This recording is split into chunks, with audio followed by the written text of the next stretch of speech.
जिल्हाधिकारी आयुष प्रसाद यांनी जिल्हाधिकारी पदाचा पदभार स्वीकारलाय। अप्पर जिल्हाधिकारी हेमांगी पाटील यांनी त्यांचे पुष्पगुच्छ देऊन स्वागत केले।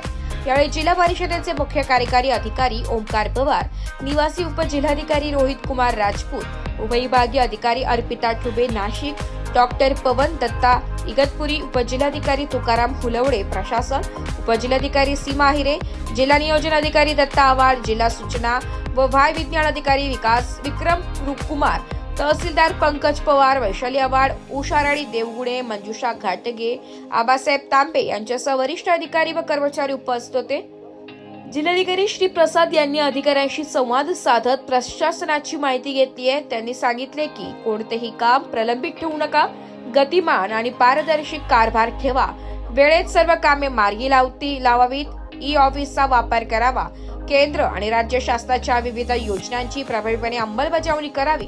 श्री प्रसाद हे अभियांत्रिकी शाखेचे पदवीधर असून ते भारतीय प्रशासकीय सेवेच्या 2015च्या तुकडीचे अधिकारी आहेत। त्यांनी यापूर्वी धाराशिव येथे प्रशिक्षणार्थी जिल्हाधिकारी, घोडेगाव जिल्हा पुणे येथे आदिवासी विकास विभागाचे प्रकल्प अधिकारी, अकोला आणि पुणे जिल्हा परिषदेचे मुख्य कार्यकारी अधिकारी आणि जळगाव येथे जिल्हाधिकारी म्हणून काम पाहिले। ब्युरो रिपोर्ट, नाशिक लोकशाही न्यूज, नाशिक।